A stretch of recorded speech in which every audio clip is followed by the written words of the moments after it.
Hey folks, welcome to the channel. I'm Don. This is Rockin' the Country. I'm doing the equivalent of an off-road reaction right here. It's not a song, it's comedy.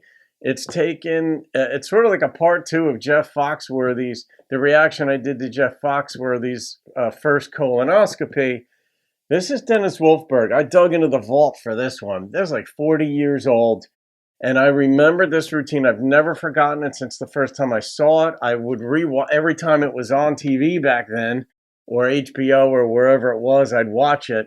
And this is on a rigid sigmoidoscopy, which is, I guess, the equivalent of a colonoscopy. And I'm like, I've got to bring this one to the channel and just let you guys see it.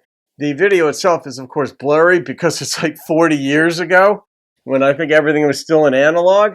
But nonetheless, you can hear everything he's saying, and you'll see. Here we go.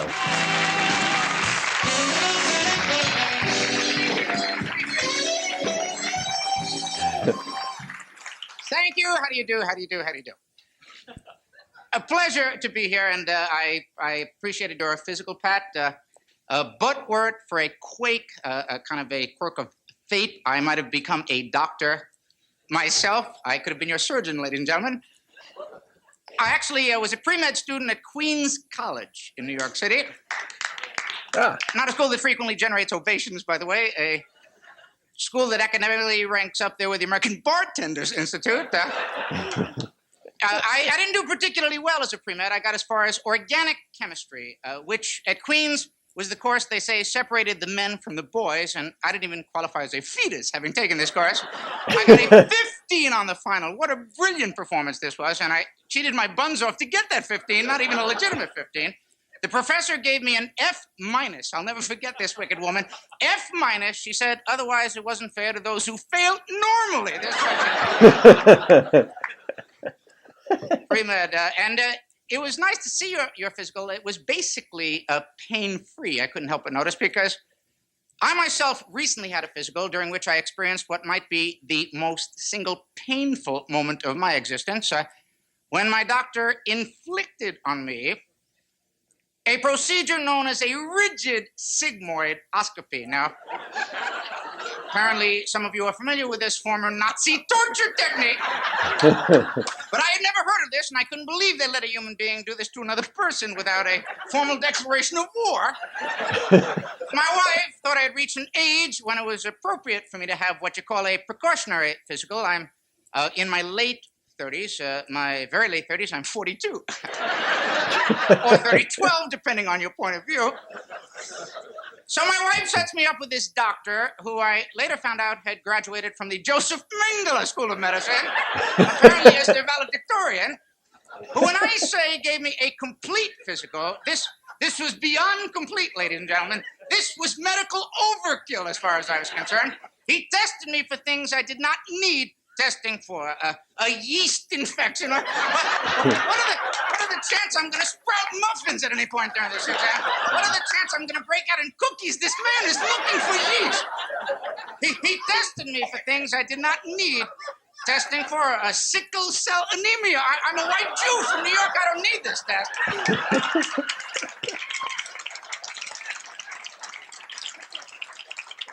And then the rigid sigmoid. Now, for those of you not familiar with this procedure, it followed the hernia examination. The hernia exam was just a warm-up for this doctor. And I've had dozens of hernia exams, and occasionally they are moderately enjoyable. But I had never had one quite as extensive as the one this doctor subjected me to. He was diddling and daddling down there for what I thought an undue amount of time. To me, if there's a hernia there, he should be able to ferret it out within 15 minutes. It's not mobile. It's not playing peekaboo. It's there. It's not that he's diddling and daddling. This wasn't an exam. This was a courtship as far as I was concerned. A romance. My wife should be as attentive as this doctor was. Now, at the completion of this hernia search, the doctor leaves the room, leaving me alone with his nurse Ratchet. I don't know if you're familiar with this Nazi co-conspirator, who, in preparing me for this sigmoid, asked me to drop my trousers and hop up onto the table in the middle of the room, a request that made me uncomfortable, so I made a little joke. I said, "You first, babe." Thinking maybe a little humor might break the ice, but this was not a woman of remarkable wit, ladies and gentlemen. So, in complying with her request, I dropped my trousers and assumed the classic horsey position and waited in this rather vulnerable posture for quite some time, me naked from the waist down alongside this nurse. It was awkward. At one point, I asked her to put her ear there and tell me if she could hear the ocean.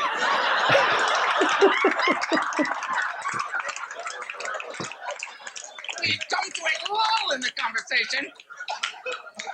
So we waited, at which point the doctor finally makes an appearance, ostensibly to perform this procedure, carrying a rather impressive piece of medical apparatus, ladies and gentlemen, that looked remarkably like a Louisville slugger. I had no idea what this was. I thought maybe it's a harpoon he found on a whaling expedition.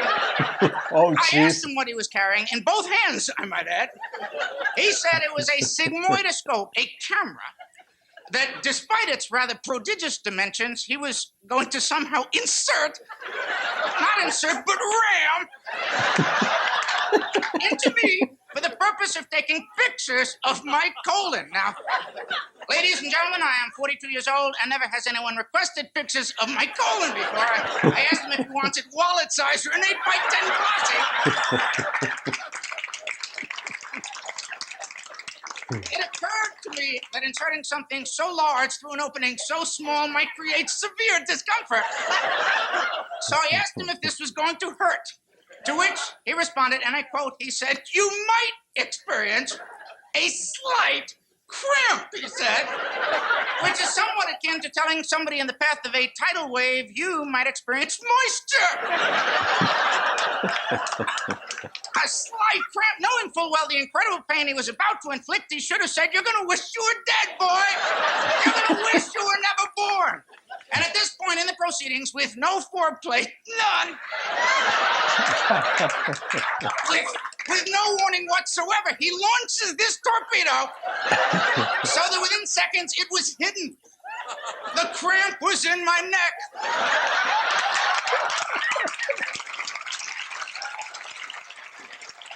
Oh my God. And as he began snapping picture after picture, I couldn't believe. I started screaming like it was inhumanly possible, to which Nurse Ratchet had the nerve to say, "You're scaring out other patients." I've got the Chrysler building in me. She's worried about other patients. I said, they should be scared. They should know about this. In fact, run, Jews, run! Thank you. Is that Johnny Carson? Oh my God. I can't say anything beyond that. What a brilliant comedian. He became a school teacher. He was a teacher in the New York City public school system. It's very funny. And I mean, he's since passed away. You know, I think probably about 20 years ago, I think he passed away. I don't know what else, but I loved his comedy. He's got some other things too. Maybe I'll look him up and see where we go with it. All right, guys, that was just, I guess, part 2 of the colonoscopy series. Jeff Foxworthy and Dennis Wolfberg. And Dennis did his back in, I think this is from like 1980 or 82 or something like that. So that was a while ago. All right, folks. Hope you enjoyed that. Have a great day. I'll see you on another video. Keep rocking the country and comedy.